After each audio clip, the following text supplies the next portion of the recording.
Le ZCL fête ses 10 ans. Rendez-vous le 29 novembre à l'espace 2.0 aux Abîmes, dès 18h30 pour une soirée inoubliable. Au programme, rétrospective, animation artistique, défilé de mode solidaire, slam, remise des prix et le groupe Soft en concert. Ne manquez pas cet événement exceptionnel. Réservez vos places dès maintenant sur almol.com.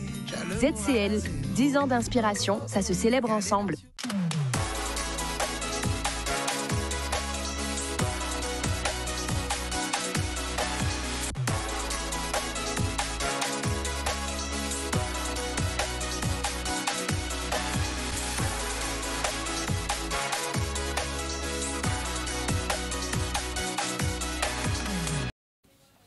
Bonjour à tous et merci d'être avec nous comme chaque jour du lundi au vendredi en direct dans le ZCL News et sur Radio Tension. Dans un instant, nous devrions recevoir au téléphone Béatrice Bélé, députée de la Martinique, puisque vous savez qu'en Martinique, les choses ont encore basculé depuis l'arrestation de Rodrigue Petito. On fera peut-être un point avec elle. Sinon, notre deuxième invité est déjà là, Georges Boucan, bonjour. Bonjour. Il est coordinateur général du parti réformiste écologique éducationnel Paris, qui aura une manifestation la semaine prochaine. Tony Albina, cofondateur du collectif Guadeloupe éthique et démocratique, et Philippe Sadikale seront aussi nos invités un peu plus tard. Et Iman Soudan et Sarah Haute vont fermer la ronde. Sinon, l'actualité, et on va commencer par là, c'est le village des associations des violences faites aux femmes qui se village qui se tient sur la place de la Victoire à l'initiative du conseil départemental. Charlie Dagonia était sur place. Signature aussi de convention avec Sainte-Rose et les services de l'État sur la sécurité, puisque vous savez, Sainte-Rose, c'est devenu un lieu très, très, très sensible sur les questions sécuritaires. Et donc, le préfet, la gendarmerie et la police municipale se sont alliés, on peut dire quelque part, contre cette problématique. Formation au métier de la plongée. Max Morel était sur place et puis il a confiance de presse du CMA. C'est une idée que j'avais depuis longtemps de faire la chambre du métier qui organise un grand boulevard régional, artisanal et agricole. Tout de suite voilà, vous dire que nous y allons crescendo. Et en effet, sur la place de la Victoire, c'est parti. Depuis novembre 2023, nous avons activé le réseau VIF. Nous avons mis du personnel qui est dédié à cela et qui assure cette coordination avec les associations. Le 8 mars 2025, j'ai pris l'engagement qu'on puisse inaugurer aussi la Maison de la Femme, qui sera un lieu où les associations pourront disposer donc des moyens, mais aussi les personnes victimes pourront venir. Il y aura tout un ensemble de dispositifs que nous allons mettre en place. Vendredi, j'ai signé avec la préfecture pour qu'on puisse mettre dans les gendarmeries, dans les commissariats, donc des travailleurs sociaux pour accompagner les femmes lorsqu'elles font donc des déclarations lorsqu'elles ont subi donc des violences. Et nous allons diffuser à peu près 10 000 violentomètres sur l'ensemble du territoire, puisque c'est un instrument qui permet de déterminer à quel moment commencent ces problèmes de violence. Le but, en tout cas, c'est de sensibiliser pour que cela cesse. Et je profite pour dire que chacun doit pouvoir apporter sa contribution. Ce n'est pas une cause uniquement le département ou les associations. Nous sommes tous, ou nous pourrons tous être concernés. Donc j'invite chacun à apporter sa contribution et lorsqu'il y a des faits, de pouvoir les signaler très tôt. Alors le message à faire passer, c'est qu'il faut que les gens viennent déposer plainte. Alors souvent, elles ont peur, elles ne veulent pas.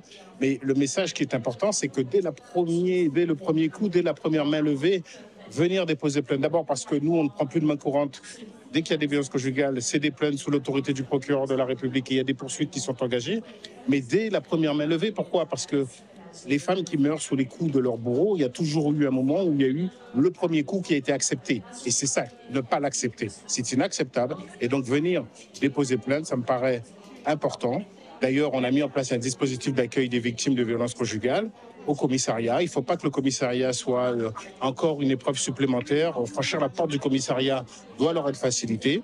Et pour ça, on a des intervenantes sociales, on a des psychologues, voilà. On a travaillé avec le département, la CAF, pour mettre en place un bus itinérant qui va venir auprès des victimes et au contact aussi des femmes qui le désirent dans des endroits un peu isolés. Donc pour l'instant, on est sur à peu près 4 communes du sud et un peu du nord Basse-Terre. Donc par exemple la commune de Bouillante, Vieux-Habitants, Pointe-Noire. Et on se déplace dans des espaces et le bus, du coup, il est là pour être installé. Et on organise aussi des ateliers où vous avez la possibilité de rencontrer sur des jours précis des psychologues ou des personnes qui vont vous orienter sur vos droits. Donc on va dire que ça dépend. On va aussi faire des ateliers bien-être, on va aussi faire des ateliers autour du culinaire, des échanges, des ciné-débats et plein de belles choses. Voilà ce qu'on peut dire sur ce village d'association contre les violences contre les femmes. Nous aurons l'occasion d'y revenir. Mais tout de suite, on va rejoindre une autre femme. Celle-là, c'est la députée de la Martinique, c'est Béatrice Bellé. Je crois qu'elle est en ligne. Bonjour. Bonjour. Bon, merci d'être avec nous. Alors, Madame Bellé, je vous interpelle tout de suite, puisqu'il y a une visite ministérielle qui a commencé depuis le début de la semaine. Ça donne quoi exactement cette visite? Écoutez, alors, elle a commencé par déjà la réception des élus, en tout cas les échanges avec les élus, même si nous, parlementaires, avons eu l'occasion de voir le ministre à plusieurs reprises. Lors de son échange, de ces échanges, nous lui avons répété que nous avions quand même posé un certain nombre d'amendements, notamment, sur lesquels nous souhaitions qu'il soit particulièrement vigilant, parce qu'on s'attend évidemment à un 49.3. Nous lui avons dit aussi que nous avons une situation de non-développement économique qui est problématique et pour laquelle l'État a une responsabilité, et puis une situation sociale dramatique qui emmène à cette crispation et à ces tensions permanentes, cycliques, que nous vivons notamment en ce moment. Alors, hier soir, la situation a été particulièrement chaude encore à Fort-de-France et les environs. Est-ce qu'on est en train de retomber dans les séquences d'il y a 2 semaines? Oui, définitivement. En tout cas, on n'est pas dans une situation d'apaisement. On a eu hier soir énormément de dégâts encore matériels à regretter. On ne peut que les regretter. En effet, comme vous l'avez dit en introduction, l'arrestation de M. Rodrigue Petitot par les forces de police.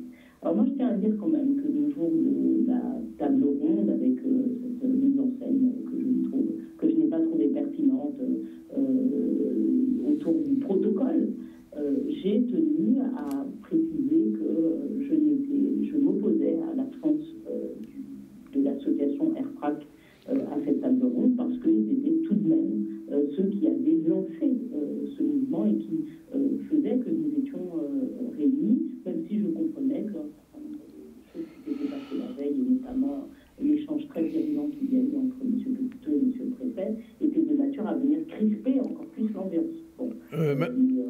Il me semble nécessaire que le dialogue reprenne, et ça, je l'ai dit des dernières minutes ou les premières minutes qui ont suivi la fin des premières tables de ronde.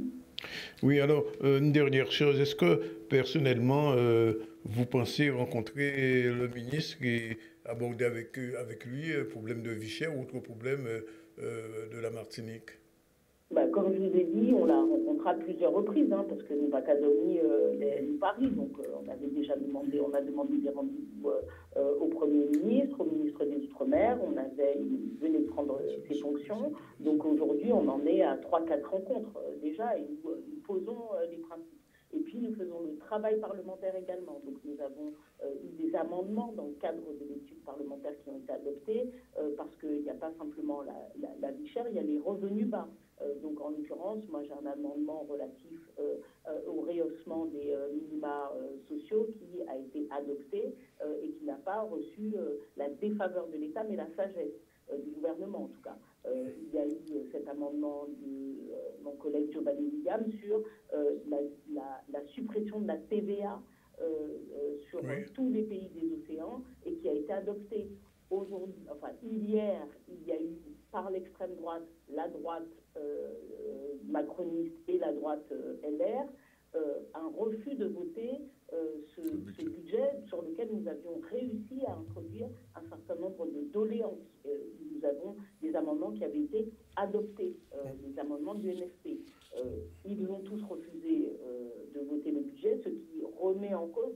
nos amendements, mais nous allons les passer à nos collègues du Sénat et espérons qu'ils vont pouvoir les défendre et qu'en fin des fins, le gouvernement va reprendre un certain nombre de ces amendements, même si nous avons peu d'espoir sur la TVA et certains autres, mais nous espérons quand même qu'il y aura quelque chose qui ressemble à une cote mal taillée, parce que le besoin est là, les tensions sont là, et qu'on ne peut plus laisser nos territoires dans cet état. En tout cas, c'est ce que nous n'arrêtons pas de dire, et nous allons le dire à chaque fois que l'occasion nous est donnée, et c'est pour ça que nous ne manquons aucun rendez-vous avec l'État. Toutes les fois où nous avons la possibilité de revendiquer nos besoins aujourd'hui et ceux qui sont à la charge de l'État, nous le faisons.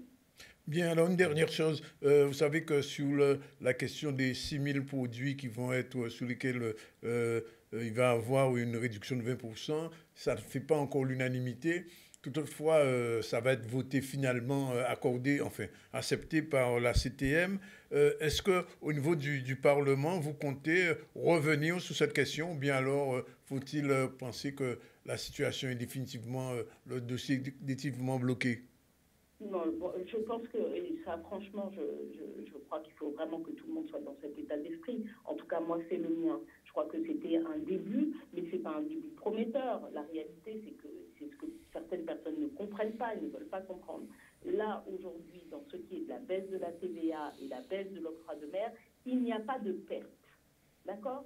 Il y a zéro perte. Là où il pâtait une TVA, il y a TVA. Là, il pâtait une octroi de mer, il y a octroi de mer. Donc, ça veut dire que de toute façon, c'est nous qui payons la baisse des prix. C'est nous, consommateurs, qui payons la baisse des prix sur les produits de grande consommation et de première nécessité. D'accord ? Donc, le téléphone sur lequel il n'y avait pas de TVA, il va y avoir de la TVA. Le paquet de jambon 10 tranches sur lequel il n'y avait pas d'octroi de mer, il va y avoir de l'octroi de mer. Donc, nous avons payé Bagaïtala. Donc, ça ne peut pas être un système satisfaisant, et ça, nous l'avons dit, et nous, parlementaires, nous l'avons écrit sur le protocole. Nous avons dit que ce protocole ne va pas assez loin et est insatisfaisant. Et donc, il faut réouvrir, ce à quoi nous appelons aussi le président de la CTM et le préfet, il faut réouvrir les tables de négociation, pas parce qu'il faut un résultat parfait, immédiat, mais parce qu'il faut construire dans le temps les réponses qui vont pouvoir être données à cette question de la vie chère qui aujourd'hui nous étouffe véritablement. Bien. Alors, juste un mot, vous allez nous répondre par oui ou par non. Est-il pensable que vous soyez un de ces jours en Guadeloupe, faire une petite tournée, parler un petit peu de la situation en Martinique, mais aussi de la Guadeloupe telle que vous la vivez depuis quelque temps à l'Assemblée nationale française? Oui, ce sera avec grand plaisir et mon premier arrêt sera pour Canal. Bien, mais on vous attend déjà. Merci Béatrice. Merci à très bientôt. Voilà, on va rester dans le domaine politique puisqu'on reçoit, je vous l'ai dit, Georges Boucard. Georges Boucard, rebonjour. Le pari est prêt? Tout à fait. Oui. Nous mettons un ordre de marche. D'ailleurs, nous faisons notre rentrée politique jeudi prochain, le 21 novembre, au restaurant Le Cosmopolite, au Lamentin, à Croix-Lamentin. Et nous entendons à ce moment-là mettre en avant l'accord qui a été signé entre ce nombre d'organisations politiques. Je veux parler du PPDG, je veux parler du groupe Utile d'Olivier Servat, je veux parler du PDG de Jacques Bangou, d'Olivier Servat, du Paré, de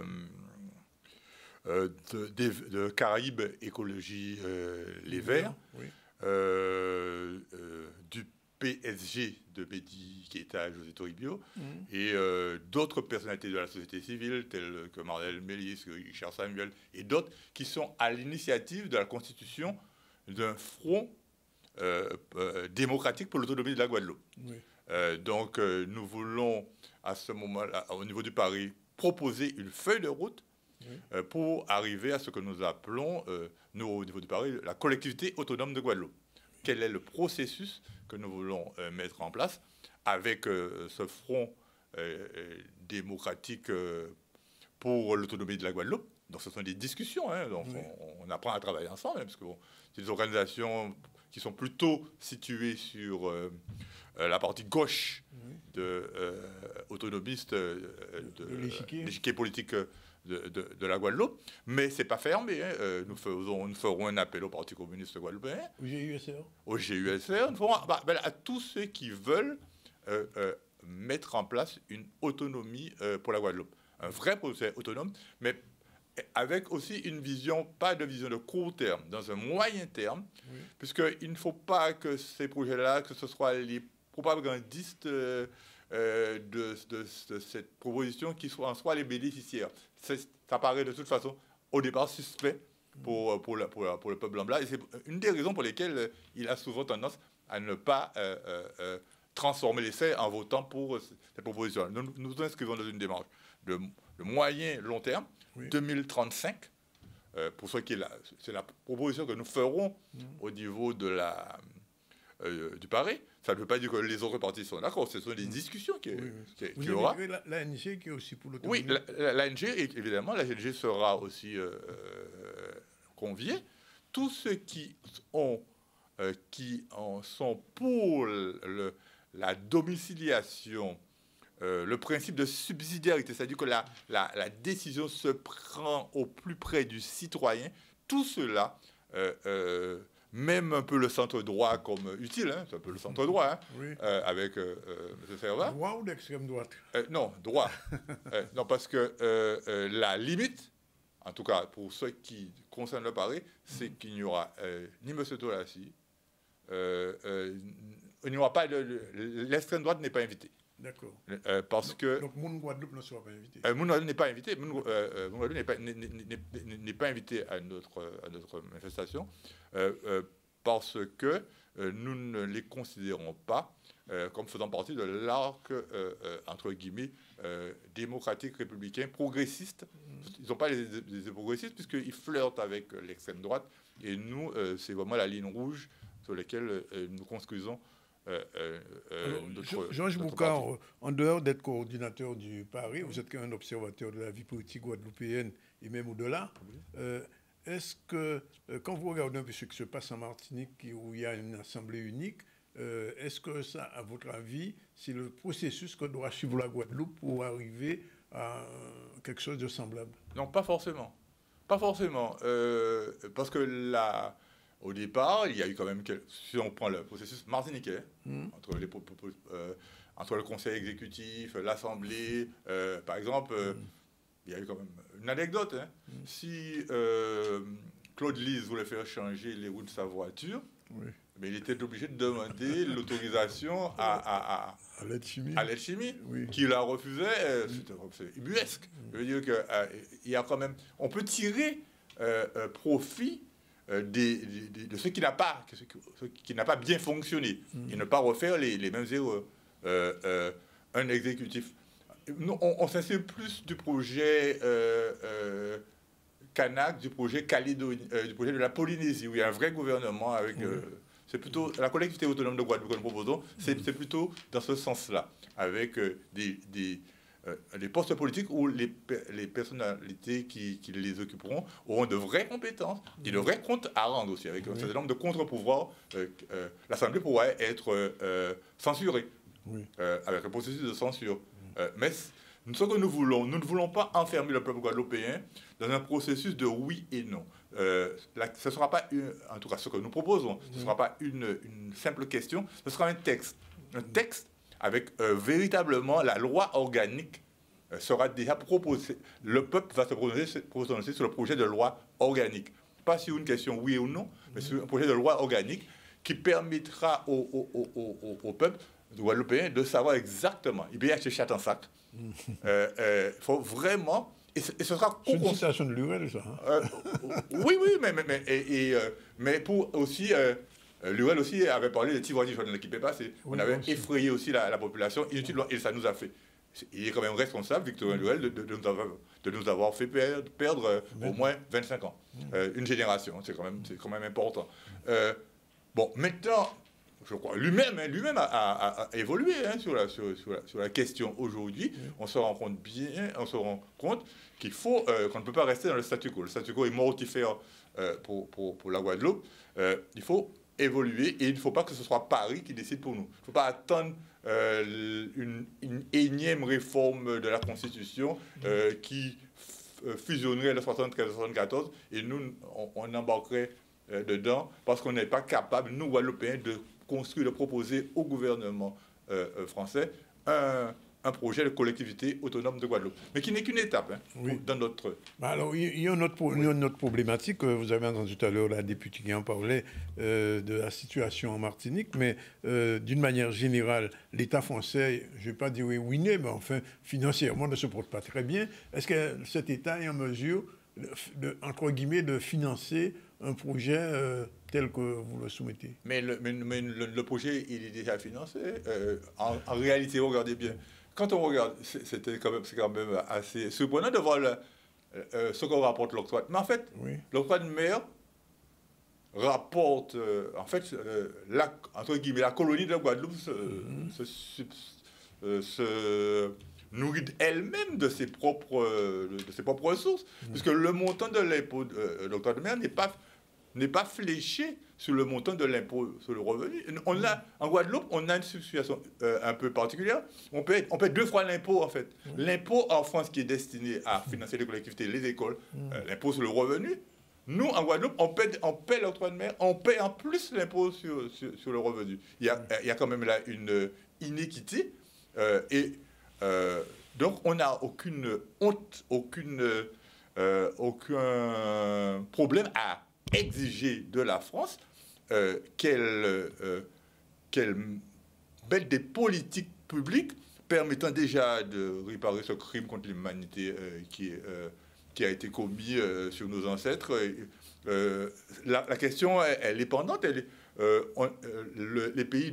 y a 24 pays anglophones de la Caraïbe qui ont demandé 109 milliards d'euros à l'Angleterre, pour réparer. Oui, sauf que la France se ferme les oreilles quand il s'agit de réparation. Non, mais on va faire en sorte qu'elle va ouvrir ses oreilles, parce qu'elle sera bien obligée d'ouvrir ses oreilles, puisque cette question-là va être portée au niveau de l'Organisation nationale des États, à l'ONU. Il y a un certain nombre de démarches.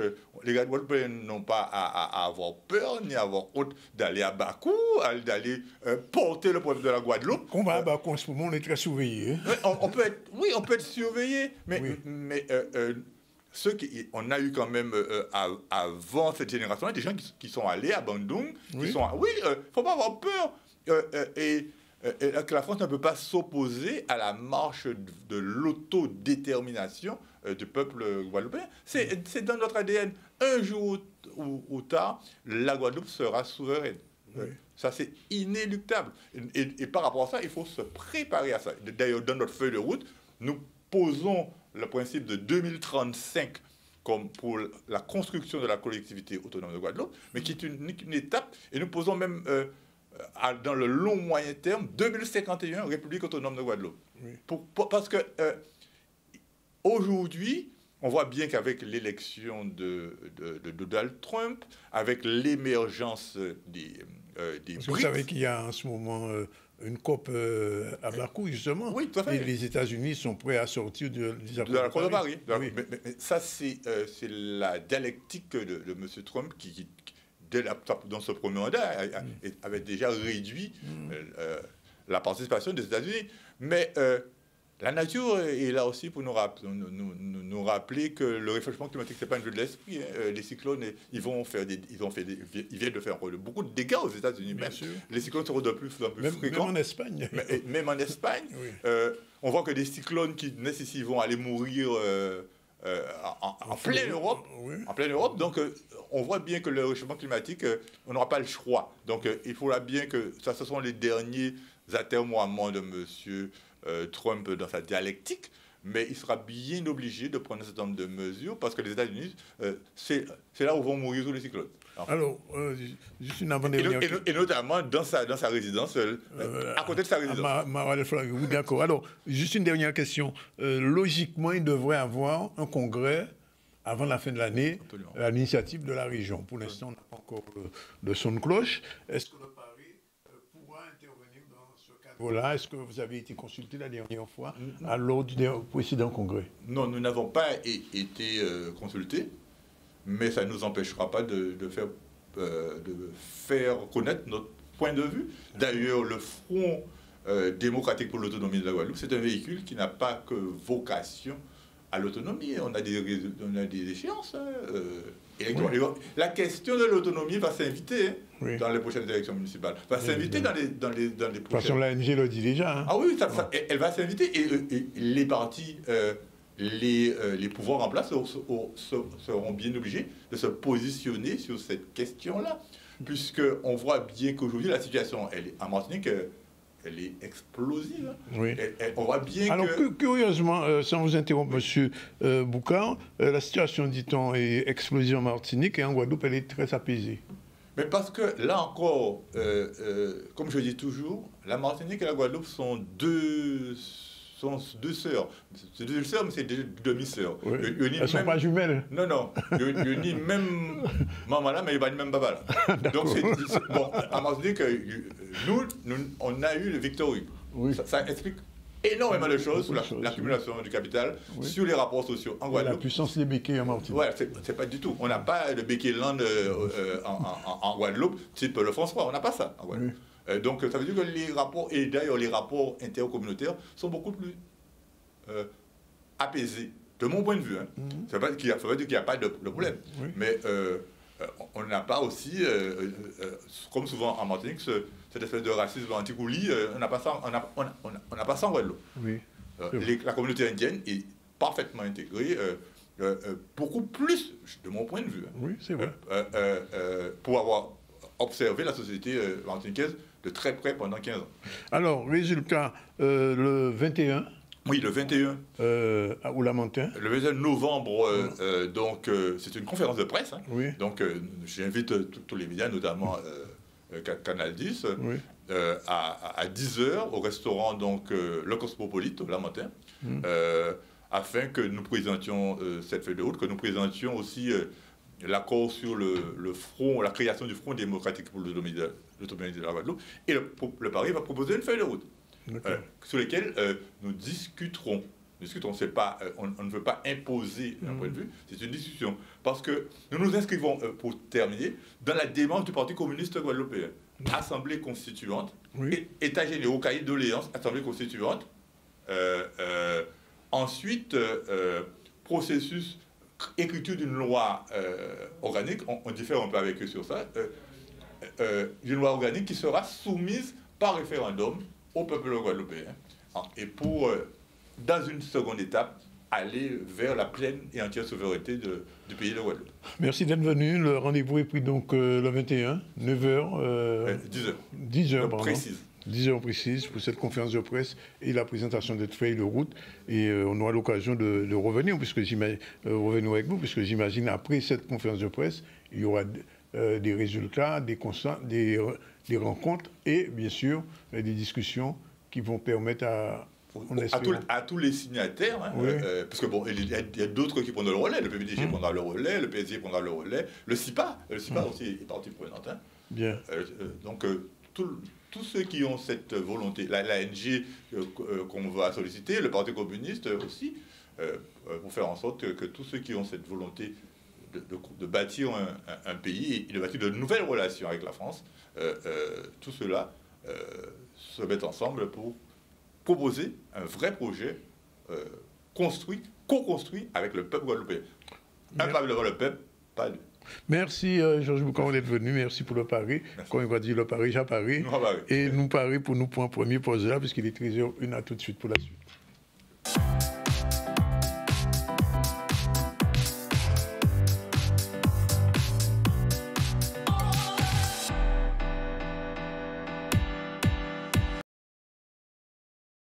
Le ZCL fête ses 10 ans. Rendez-vous le 29 novembre à l'espace 2.0 aux Abîmes, dès 18h30 pour une soirée inoubliable.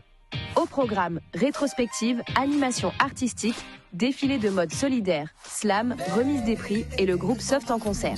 Ne manquez pas cet événement exceptionnel. Réservez vos places dès maintenant sur almol.com. ZCL, 10 ans d'inspiration, ça se célèbre ensemble.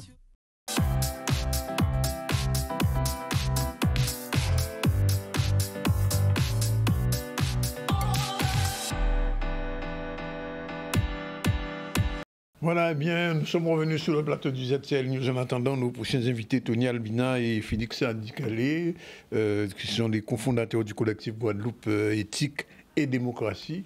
Mais nous allons dérouler l'actualité. L'actualité, tout à l'heure, on a parlé de ce village qui se tient en ce moment même sur la place de la Victoire, village consacré au problème de la violence contre les femmes. Et là, nous allons nous rendre à Sainte-Rose où le maire Adrien Baron a organisé une rencontre hier avec le préfet, avec les forces de gendarmerie et sa police municipale de manière à lutter contre l'insécurité, contre les formes de délinquance qui émergent dans sa commune. Reportage sur place, Maxime Morel. C'est d'abord le signe d'une collaboration parfaite entre les services de l'État et les services de la ville pour coordonner l'action que nous devons mener sur le territoire. Nous sommes un territoire qui parfois est problématique, il faut le reconnaître. Et donc par rapport à cela, il y a des solutions à apporter, des solutions de fermeté, d'abord parce que la population en a parfois marre de certaines légèretés. Et puis à côté de cela, des perspectives sociales et économiques que nous devons aussi apporter. Donc cette convention vient apporter un nouveau souffle dans la gestion que nous avons à faire avec nos habitants. Notre devoir avec le gendarmerie, avec le parquet, parce que Mme la procureure est là également, c'est d'appuyer la commune dans ses initiatives, d'appuyer la commune dans son travail. Donc la première convention qu'on a signée ensemble, c'est une convention de coopération entre la police municipale et la gendarmerie nationale. Alors, la convention, elle offre un cadre légal. Elle reconnaît les échanges de renseignements que nous pouvons faire avec la police municipale. Elle ouvre des pistes pour développer des opérations conjointes, un travail collaboratif en commun pour reconnaître en procédure les actions qui sont faites par la police municipale. Et puis, elle nous permet aussi de développer des formations au profit de la police municipale pour les aider à acquérir des compétences qu'il est difficile pour eux d'acquérir autrement. La deuxième convention qu'on a signée avec la mairie, avec monsieur le maire de Sainte-Rose, c'est une convention qui renforce l'accueil dans les maisons France Service, qui permet effectivement de tenir des audiences foraines. C'est-à-dire effectivement pour la petite délinquance ou les petits délits, plutôt effectivement que les gens se déplacent sur Pointe-à-Pitre ou sur Basse-Terre, qu'on puisse tenir effectivement ce qu'on appelait autrefois le tribunal de police pour les petites infractions, que les délégués de la procureure, que les juges puissent se déplacer dans la maison France Service. Il existe déjà des audiences foraines dans plusieurs mairies. Souvent dans les maisons France Service, à Grand-Bourg de Marie-Galante, au Moule, à Petit-Bourg et au Lamentin.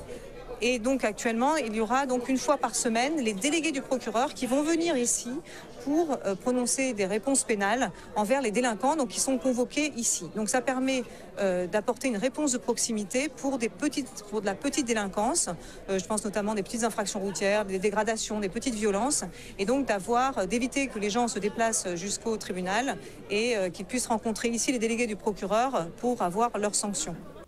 Voilà, donc cette convention entre les forces de l'État français et la commune de Sainte-Rose pour, comme vous l'avez entendu, lutter contre la petite délinquance. Je rappelle qu'il y a de ça quelques semaines, il y avait eu un barrage à Sainte-Rose et le magasin de quincaillerie d'un Guadeloupéen avait été copieusement pillé et les forces de gendarmerie ce jour-là n'étaient pas intervenues pour empêcher ce pillage. On continue à dérouler l'actualité avec cette formation au métier de la plongée puisque nous vivons quand même sur une île entourée d'eau et il est nécessaire que de temps en temps qu'on aille voir un peu ce qui se passe au fond de l'eau, mais la plongée aussi, c'est la plongée qu'on fait dans les restaurants. Mais cette fois-ci, c'est encore Maxime Morel qui était à cette formation au métier de la plongée. On regarde.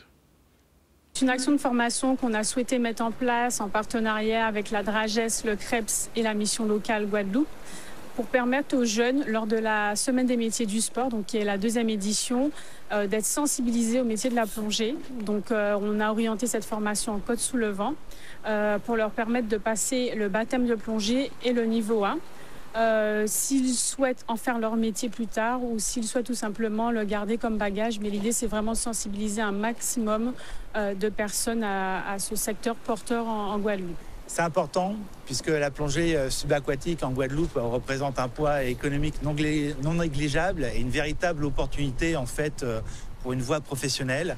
Chaque année, il y a des emplois en Guadeloupe qui sont pourvus par les structures professionnelles Et on a besoin d'une stabilité également pour le développement des clubs.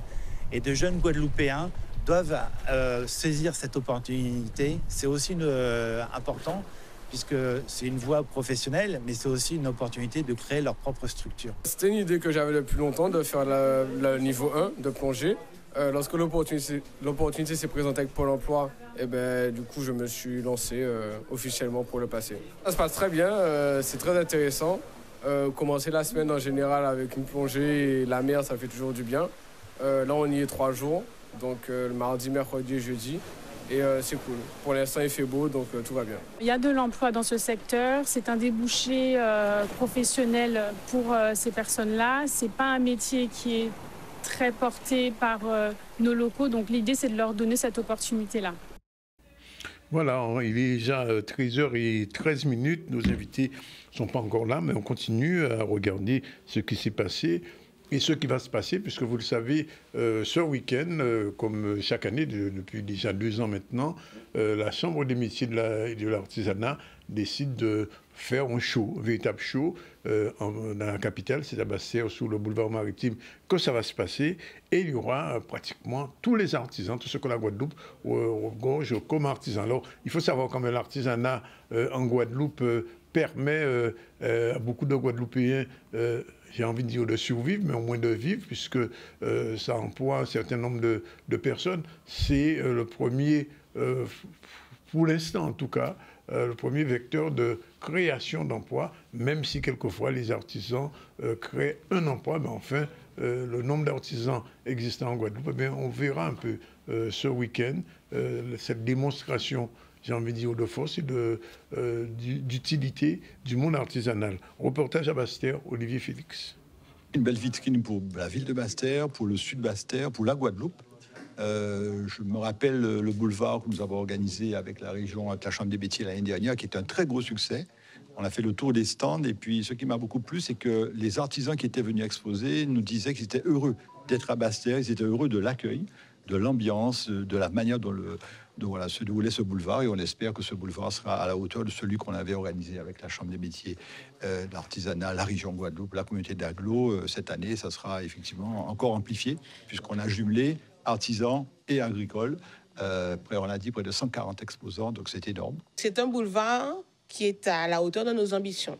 Qu'est-ce que nous voulons pour le sud Basse-Terre? La région Guadeloupe l'a toujours dit, nous l'avons affirmé, il faut rééquilibrer le territoire, il faut redynamiser.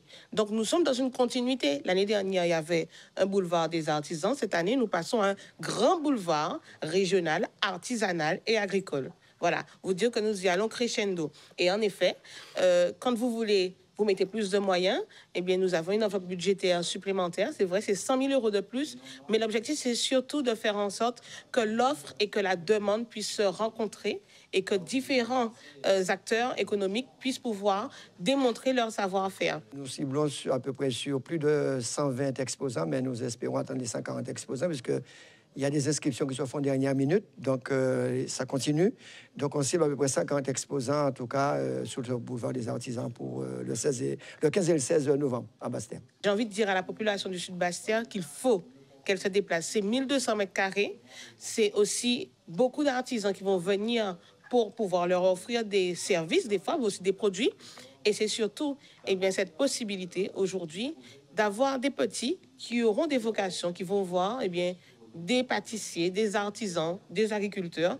Et aujourd'hui, ils auront la possibilité de se positionner. Je remercie la ville de Basse-Terre aussi, puis la communauté d'Aglo du Grand Sud Caraïbe, et sans oublier la région Guadeloupe, bien évidemment, des partenaires incontournables, et sans qui ce ne serait pas possible. Bien, le rendez-vous, ce sera ce week-end à Basse-Terre. Mais je vous l'ai dit, on va recevoir Philippe Sadikali, pas le musicien aujourd'hui, mais le cofondateur du collectif Guadeloupe Éthique et Démocratie, et puis Tony Albina. Alors, Philippe, bonjour, merci d'être là. Bonjour à tous. Visiblement, vous êtes très actif ces temps-ci. Bien, bon, c'est une actualité qui fait que les hommes et les femmes qui ont un peu de temps, un peu de courage, enfin un peu d'audace, et puis voilà, s'intéressent un peu au pays. Plusieurs manières de contribuer au vivre ensemble, hein, et puis toutes gens comme tu as chanté moi dans le groupe Soft, hein, si on peut sortir dans ce pays-là, il ne faut pas nous tourner rond. Non, il ne faut pas nous tourner rond, parce que dans cela, pas rond et caille. Mais des boucailles rond, mais dans cela, c'est pas rond et caille. Alors, Philippe, avant de parler un petit peu de ce courrier que vous avez envoyé au ministre des Dom-Tom, que j'appelle le ministre des Colonies, et aussi à ce rassemblement qui aura lieu samedi, quelle est la vision que vous avez de ce qui se passe en Martinique? Bien, alors, ce qui se passe en Martinique est quand même un symptôme de beaucoup de choses. Quand on voit la véritable détresse de la population, c'est d'abord une détresse économique. Dans nos situations, dans nos territoires, le développement, qui est plutôt un sous-développement économique, est tel que toutes les conditions difficiles socio-économiques, eh bien, sont toujours décuplées chez nous. Et donc, c'est sûr que il ne faut pas, et bien entendu, on va condamner, et nous condamnons tous les actes les actes de délinquance, actes de violence, d'agression. Et au-delà de cela, ouais, on n'a pas dit mais, c'est et. Oui. Au-delà de cela, il y a quand même les symptômes d'une société ancrée, une société qui est à bout. Donc, ça ne cautionne pas la délinquance, ça ne la justifie pas, mais ça explique quand même je dirais, l'espèce de va-et-vient des violences sociales contre violences urbaines, etc., etc. Il faut être toujours très, très lucide là-dessus. Il n'y a aucune raison d'être conciliant avec les coupables qui sont coupables. Mais moi, je dis toujours qu'il y a deux niveaux. Il y a la culpabilité et il y a la responsabilité. Alors, justement, le ministre en ce moment est en Martinique et je sais qu'il y a une demande de rencontre qui a été refusée en Martinique sur cette question de vie chère. Est-ce que vous êtes plus optimiste pour vous en Guadeloupe?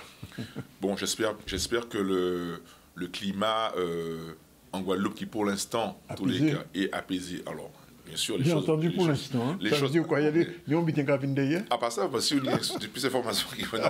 Non, mais là, on dit pour l'instant... Alors, pour l'instant, est-ce que c'est une manière d'être réaliste ou bien, je dirais, passablement pessimiste, pas à l'extrême? Parce que, bon, évidemment, on ne veut pas que les mêmes causes produisent les mêmes effets, mais il ne faut pas se leurrer. Quand on voit ce qui est juste un simple... blackout chez nous de point de vue électrique a causé comme délinquance. La délinquance, malheureusement, on attend comme si elle attendait toujours que quelque chose se passe. Mais encore une fois, il ne faut pas juste regarder les actes de délinquance. Hein. Derrière, il y a toujours une grande misère sociale. Et puis, ce sont les policiers eux-mêmes qui peuvent vous le dire. Moi, quand vous parlez avec certaines forces de l'ordre, ils vous disent, quand ils vont chercher des personnes ou bien ils vont arrêter, il y a l'acte qui est commis. Et souvent, ils vont dans des quartiers. C'est un dénuement absolument inhumain. Alors imaginons que le ministre accepte de vous recevoir. Quel va être, j'ai envie de dire, le verbatim? Bien. Alors, de toute façon, le principe de cette tribune, il est triple. C'est ce qu'on va lui proposer d'abord comme axe du débat. Hein. D'abord, sensibiliser la population. Ça, il fallait qu'on le fasse. Donc ça, c'était pour la population de la Guadeloupe. Que vraiment, c'est peut-être un petit effort qu'on va demander à la population de chercher vraiment les causes, vraiment s'approprier ce problème-là. Il ne faut pas juste dire « Ah ouais, habiter la chair », et c'est vrai, mais tout le monde pas ni temps, ça peut à comprendre, hein. Mais vraiment comprendre qu'il y a quelque chose qui nous passe un peu par-dessus, il faut vraiment s'intéresser aux raisons pour lesquelles c'est cher, la vie est chère, parce qu'elles sont expliquées, il y a beaucoup de... Mais il y a eu un rapport là-dessus, en fait, oui, vous savez, le rapport à plusieurs rapports, voilà. Mais visiblement, les rapports...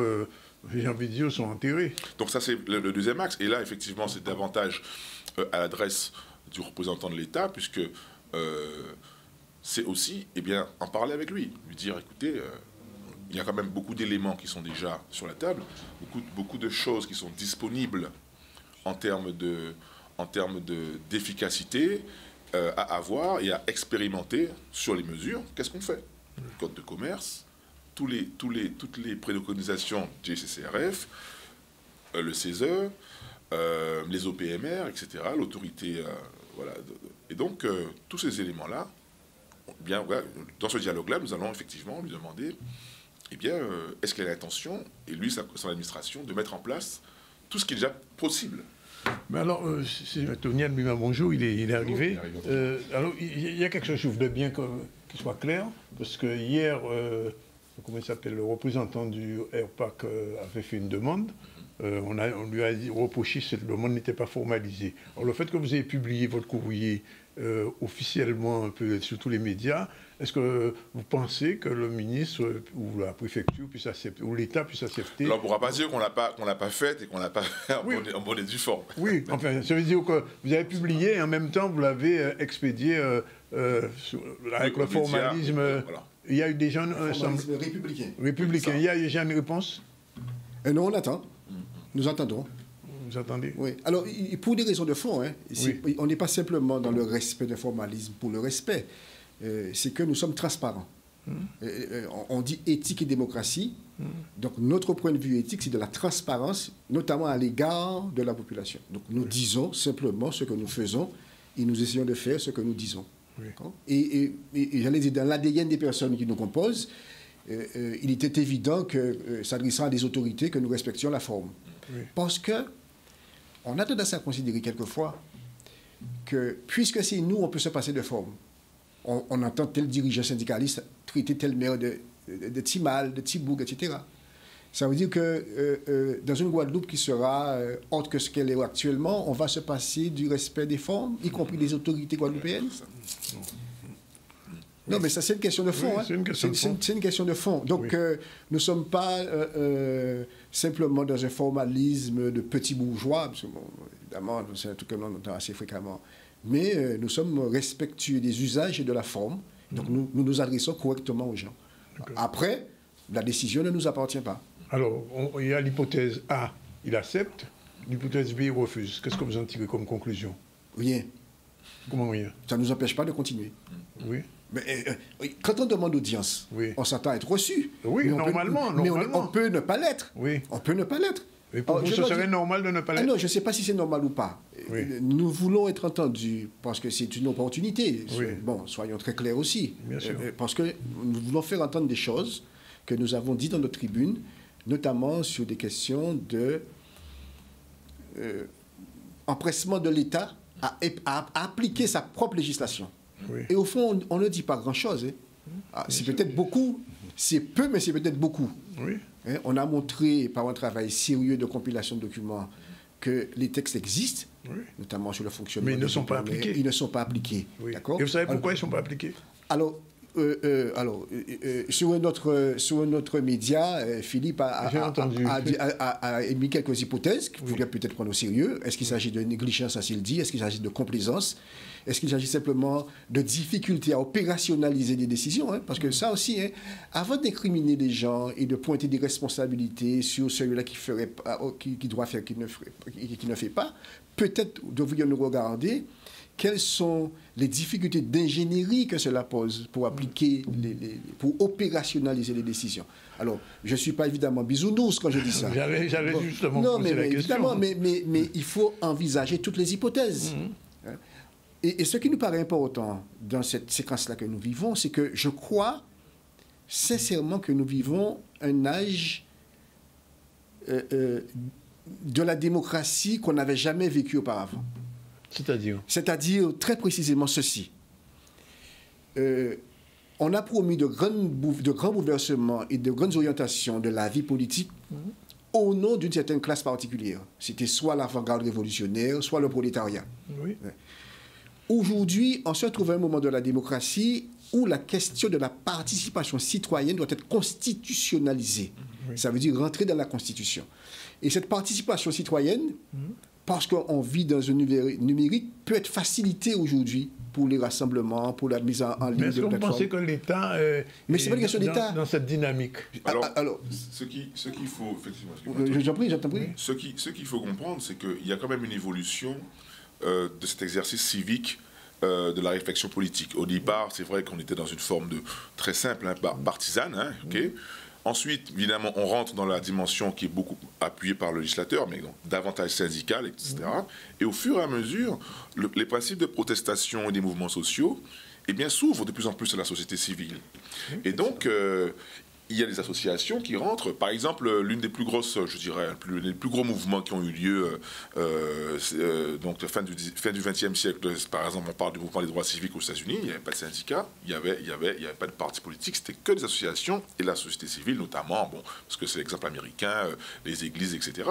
Donc c'est un exemple qui est fort. Et au fur et à mesure, on se rend bien compte que le citoyen, veut s'impliquer et a une réflexion. Aujourd'hui, avec les réseaux sociaux, on a un accès qui est beaucoup moins, je dirais, institutionnel que... Voilà, alors bien sûr, avec ses travers et ses biais, on en a bien conscience. Mais donc voilà, il faut prendre ça en compte. Et effectivement, comme dit Tony, ça doit s'institutionnaliser et voire se constitutionnaliser. Absolument. Tout à fait. Donc l'État doit aussi entendre... Par quel biais par le biais de nos députés parlementaires ou bien... par la voie directe. La mobilisation citoyenne. Mobilisation citoyenne. Oui. Alors, il y a une chose. Nous n'avons pas. Vous voulez passer au-dessus de la tête des parlementaires? Non, absolument pas. Je me permets de préciser. Nous ne sommes pas dans un discours en public, à chacun à part soi, parce qu'il souhaite.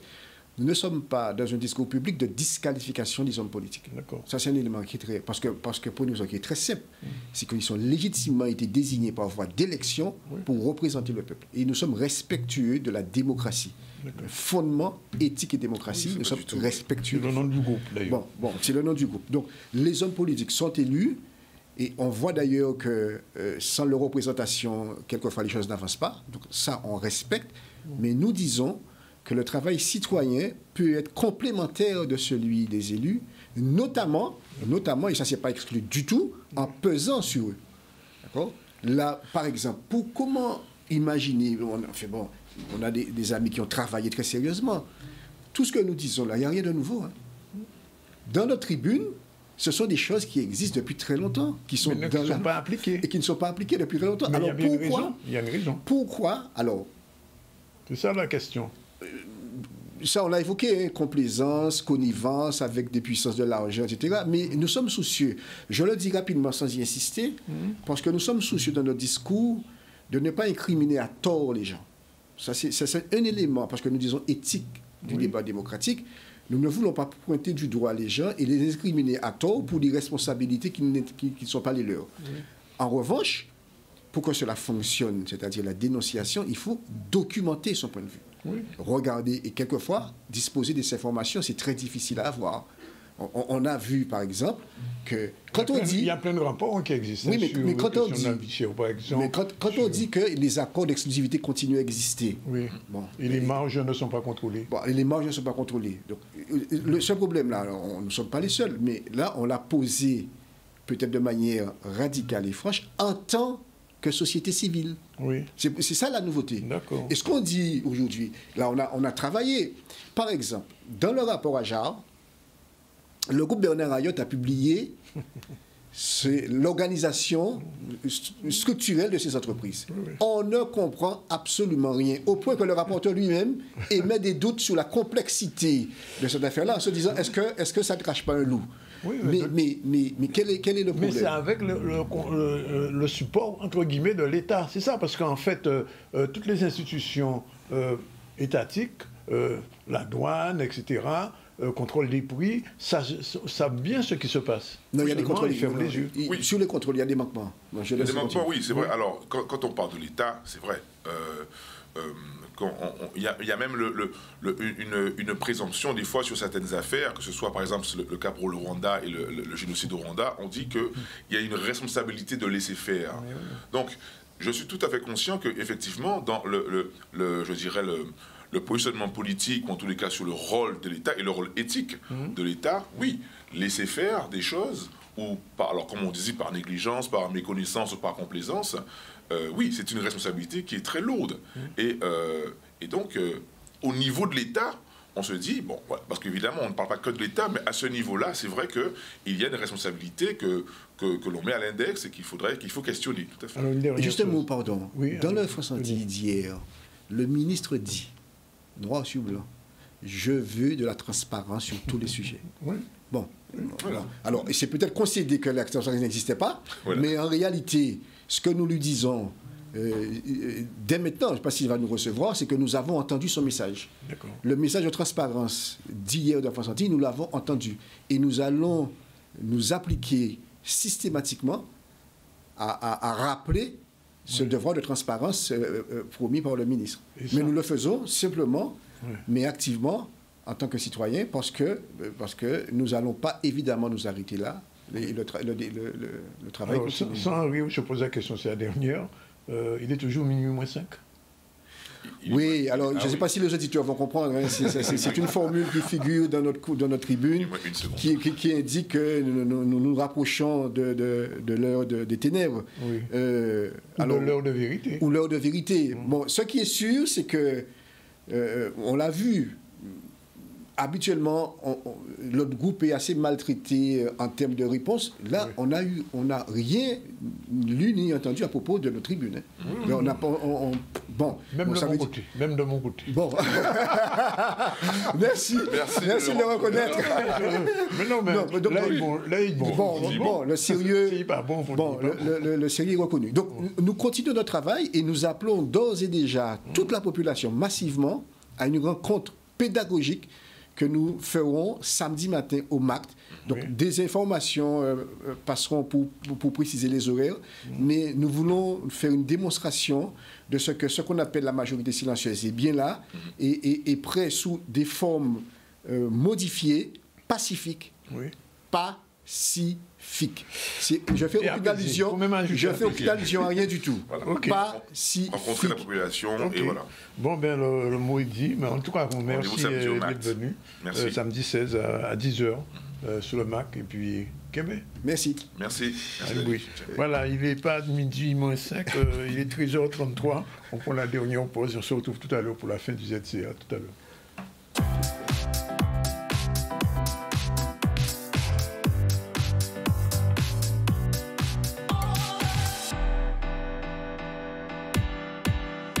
Oui, bien voilà, il est 13h39, c'est la dernière séquence du ZCL Woman et Sport, puisqu'on reçoit Iman Sport. Bonjour. Oui, il fallait placer. Okay, oui, bonjour. Sport, mais oui, et Sarah. Bonjour Sarah. Bonjour Danick.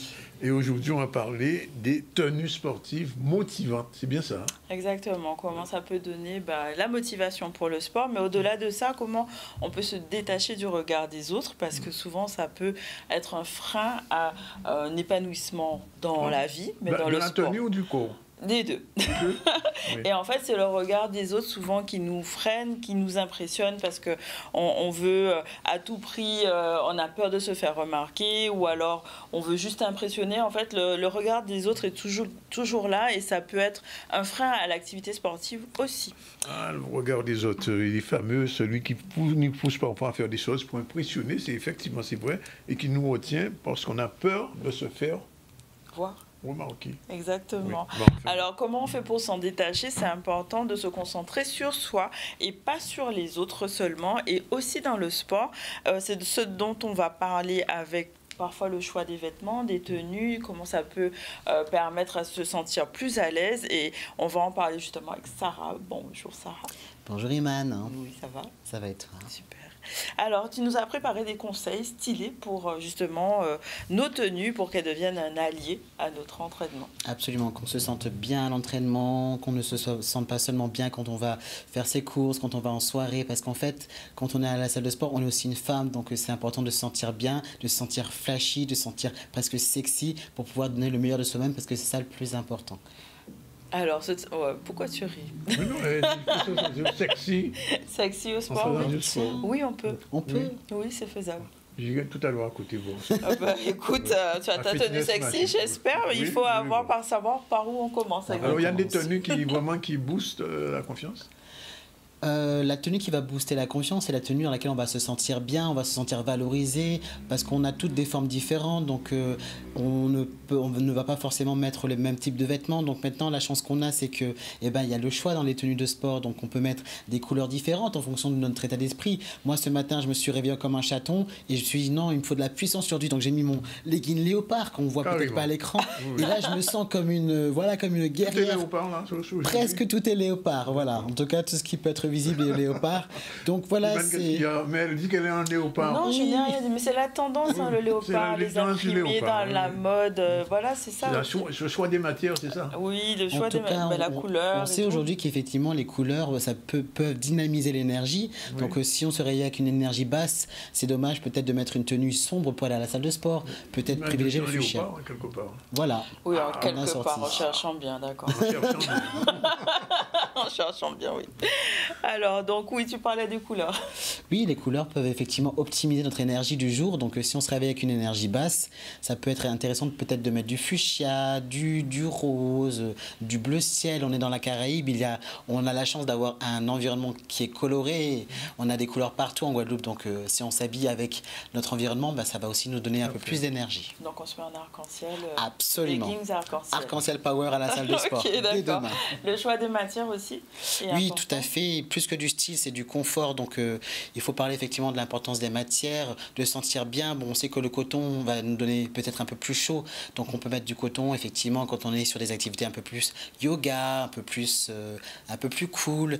Et quand on doit transpirer, être sur des matières qui sont un peu plus respirantes, justement, pour pouvoir avoir vraiment juste le corps qui nous donne chaud, mais pas le reste de nos vêtements. Parce que sinon, ça va créer un inconfort et on ne sera pas aussi optimal à l'entraînement. Donc le confort, c'est important. Tout à fait. Le maintien aussi. Oui, le maintien aussi. Le maintien aussi parce que c'est pas intéressant d'avoir des plots qui donnent des claques à notre visage. C'est aussi même dangereux. On peut avoir des tissus qui se blessent. Donc c'est très important de garder notre héritage bien maintenu pour pouvoir justement faire des mouvements amples. Si on doit sauter, on puisse sauter et de ne pas avoir tout ça qui chavire. D'accord, mais alors juste une question à Imad, mais comment faire pour s'en détacher? Du regard des autres? Oui, du regard des autres. Alors, qu'on a une tenue très flashy. Très flashy. Il faut s'assumer en vrai. Voilà, je pense que c'est la première chose, c'est se centrer sur soi. On fait les choses pas pour les autres, on se fait d'abord plaisir. Et c'est une preuve aussi de comment je m'aime et comment j'accepte qui je suis. Je m'habille parce que j'ai envie de me faire plaisir, parce que cette tenue-là me fait me sentir bien, me fait me sentir féminine, me fait me sentir sexy. Pour les femmes, tu parles là. Non, je parle pour les femmes parce que je suis une femme, mais c'est valable aussi pour l'homme. Alors pour les hommes, je suis pas sûre qu'il y ait autant de choix. Peut-être que tu vas me corriger. Ça se développe quand même. Ça se développe quand même. C'est vrai que chez les hommes, on a de plus en plus de coupes différentes, ne serait-ce que par rapport aux t-shirts. On a vraiment des t-shirts qui sont différents maintenant. Il y a de plus en plus de couleurs aussi. Donc on se rend compte que même du côté masculin, il y a ce besoin de se faire plaisir à la salle de sport, d'être plus coloré, de se mettre plus en valeur par rapport aussi à ce qu'on appelle le morphotype. Donc effectivement, ça évolue chez les femmes, mais ça évolue aussi chez les hommes. Et pareil, je vois aussi de plus en plus d'accessoires chez les hommes, donc des petites bananes un petit peu flashy, des petits bracelets dans lesquels on met les clés de voiture. Donc si, ça évolue aussi chez les hommes. Les casquettes qui ont évolué. Les lunettes, voilà. Et on a même des lunettes pour le sport maintenant. On a des montres pour le sport, des montres connectées. Donc ça évolue chez nous les femmes. Même les sandales chaussettes aussi, ça a évolué le concept. Alors les seules choses dans lesquelles, le seul sujet sur lequel je ne développerai pas, ce sont les crocs. Mais mis à part ça, on peut parler de tout. Donc voilà, les petits accessoires, ils font la différence aussi pour les hommes, pour les femmes. Même par exemple, on peut être Rocky, on peut se donner l'impression d'être Marie-Josée Pérec concours. Absolument. Vraiment avoir une tendance particulière. Se mettre en avant sa personnalité à travers des accessoires pour se permettre vraiment de sentir soi, de marquer qui on est. Et en fait, on se rend compte au fur et à mesure qu'on peut même créer des tendances à la salle de sport. Et moi, je dis, mais allez-y, quoi. Lâchons-nous dans le respect de soi-même, mettons de la couleur dans la salle de sport et on va tous s'égayer les uns les autres. À partir du moment où on se sent confortable, on a mis de la couleur sur soi, on est dynamisé, on ne peut être que performante sur son entraînement. Donc ça motive et ça permet d'être focus sur ses objectifs. Absolument. Mais juste une question quand même. Qu'est-ce qui est important, la tenue ou bien la performance? Je pense que de toute façon, la tenue va influencer la performance. Parce que si on se sent étriqué dans sa tenue de sport, si on a trop chaud, si on se sent... Parce que nous, les femmes, on a besoin de se sentir bien, de se sentir belle encore plus. Peut-être que c'est aussi pour vous le cas, Danick. Mais si on ne se sent pas déjà... On va vérifier tout à l'heure. Valorisé, oui. On va lui offrir une tenue de sport. Si on ne se sent pas valorisé, on n'aura pas le même entrain à l'entraînement et ça, c'est certain. D'accord. Bon, merci en tout cas. C'est important de se sentir bien pour être à fond. Est-ce que tu as un dernier message que tu voudrais passer à l'antenne? Oui, mettez de la couleur dans vos entraînements. Dans vos vies. Dans vos vies, tout simplement. Assumez qui vous êtes. Pleinement. Voilà pour aujourd'hui. Bien. Le petit touch personnel qui change tout, effectivement. Bien, alors... Donc, non, je voulais quand même, sur ça, j'ai entendu des choses quand même qui sont particulières pour les femmes. Pour les hommes, Sarah disait que ça commence à changer aussi. Les couleurs, le style, le bon maintien Oui, c'est important. Le bon maintien. Oui. C'est important. Si on a un soutien-gorge qui ne Oui. tient pas, par exemple, c'est comme si on avait un coach devant nous qui mangeait des frites pour nous soutenir. C'est pas OK. C'est pas OK du tout. Et la chance qu'on a aussi, c'est que les technologies se développent aussi dans le vêtement. Donc, on a vraiment des matières qui sont auto-transpirantes maintenant, auto-respirantes, et qui nous permettent vraiment d'avoir des matières fines qui nous permettent aussi de nous alléger pour l'entraînement. Oui. Ok, bon, ben, c'est noté. Rendez-vous est pris, Danick, à la salle tout à l'heure. Moi, le dimanche, je suis sur la plage de Grand-Anse. Oui, tu as déjà dit ça. Non, mais c'est à la salle. C'est pas Oui, pareil. Viens avec ça. Tu vas voir la différence. Je viendrai, mais looké. Oui, looké. Fluo et tout. Plein de couleurs. Fluo, je tiens compte de ça. Voilà. Ben, merci, mesdames. Merci beaucoup. Ce petit focus sur les tenues de sport et l'estime de soi, quand même. Oui, fondamental pour dépasser les critiques réelles ou imaginées, d'ailleurs, parce que c'est souvent imaginer le regard qu'on se fait, que les autres se font sur nous, enfin, qu'on imagine qu'ils se font, souvent est très différent de l'image qu'on a soi-même des autres. Quand on a des fois un feedback, on lui demande comment tu me vois, souvent on a un petit décalage par rapport à ça, parce qu'on imagine des choses qui sont fausses, parce que souvent on a un regard qui est hyper critique envers soi-même, et les critiques qu'on fonde, souvent on ne les ferait pas même à sa meilleure amie, en fait. Donc, voilà. Et si je peux me permettre de rebondir sur ça, c'est vrai que très souvent quand on m'approche pour me dire non mais moi je me vois pas aller à la salle de sport, j'ai trop de complexes pour ça, je dis mais tu sais, regarde toutes les personnes de cette salle de sport là, dans 90% des cas elles sont complexées comme toi, donc il faut vraiment partir d'une façon neutre, et les personnes dans la salle de sport généralement elles sont là pour elles-mêmes, elles sont pas là pour regarder des personnes, ce n'est pas un théâtre. Il y en a quand même. Oui, parce que les personnes commencent à devenir physiquement intelligentes et ça attire l'œil. Physiquement intelligente, j'adore. Physiquement intelligente, mais de base nous ne sommes pas là pour ça. Exactement. Voilà. Très bien. Voilà. Bien, merci. Je pense que les téléspectatrices ont bien entendu et bien capté le message, et que celles qui sont à côté de leur fitness, en allant tout à l'heure, il faut porter mon œuvre. Exactement. Oui. On t'attend. Bon, voilà. Alors, je rappelle, depuis le début du ZCL, on a reçu au téléphone Béatrice Bellé, qui est en Martinique, députée que Iman adore beaucoup. Mais vraiment, oui, elle est bien, cette dame. Ouais. Très dynamique, et elle a dit qu'elle ne va rien lâcher. Le ministre des colonies en ce moment en Martinique, mais les affaires plutôt mêlées. Et là, jusqu'à jeudi, on a rappelé aussi que le responsable du RPAC, Oudit Petitot, a été arrêté. Il était en garde à vue. Je ne sais pas s'il a été libéré entre-temps, puisqu'il vient de 14h en Martinique. Il y avait une conférence de presse ce matin. On a reçu Georges Boucard, coordinateur général du Parti réformiste écologique et institutionnel, nous paraît, puisqu'ils font une conférence de presse jeudi prochain, avec une feuille de route en invitant les organisations autonomistes. Tony Albina et Philippe Sardicali, lui, il est du groupe SOF, mais il n'est pas venu parler musique. Ils sont venus parler du collectif Guadeloupe Éthique et Démocratie, puisqu'ils ont fait une lettre ouverte qu'ils ont envoyée au ministre des colonies, ministre des Dom-Tom, comme on appelle, mais je n'aime pas ce terme-là. Et ils espèrent être reçus, pouvoir discuter de la situation de la vie chère. Et pour ça, justement, ils font une manifestation ce samedi. Iman ne sera pas là, il sera autre part. Et ce sera au MAC à partir de 10h. Nous-mêmes, on sera au MAC, mais pour autre chose, ce jour-là, le pays est en train de commencer à bouger, puisqu'il a dit, pour l'instant, le pays est calme. Sinon, ce midi, on a parlé du village des associations, dans les informations avec Charlie Dagonia, puisque les femmes ont justement souffert beaucoup de violences. Et il y a un village sur la place de la Victoire où on parle beaucoup des violences faites aux femmes. Et souvent, ce sont des violences qui conduisent à des figures, à des traces visibles sur le visage et sur le corps. Il faut arrêter ça. Kumbit était là. On a vu aussi, nous sommes allés à Sainte-Rose. Il faut d'abord le signe d'une collaboration parfaite entre les services. La gendarmerie, le procureur de la République et le préfet sur les problèmes de délinquance, de petite délinquance qui se déroulent dans la commune de Sainte-Rose. Et Adrien Baron, il a rassemblé tout le monde.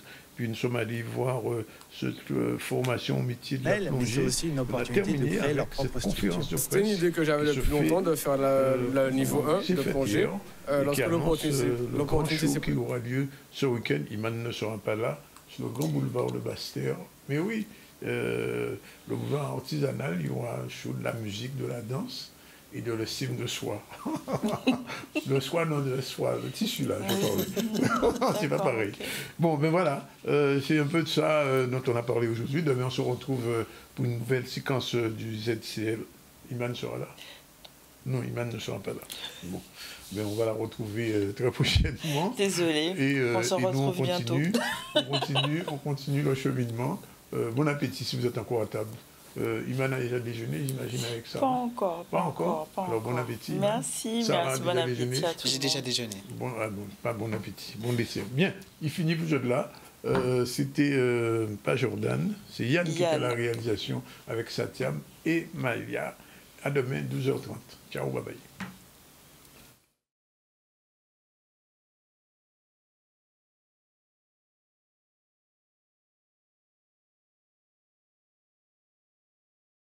Le ZCL fête ses 10 ans. Rendez-vous le 29 novembre à l'espace 2.0 aux Abîmes, dès 18h30 pour une soirée inoubliable. Au programme, rétrospective, animation artistique, défilé de mode solidaire, slam, remise des prix et le groupe Soft en concert. Ne manquez pas cet événement exceptionnel. Réservez vos places dès maintenant sur almol.com. ZCL, 10 ans d'inspiration, ça se célèbre ensemble.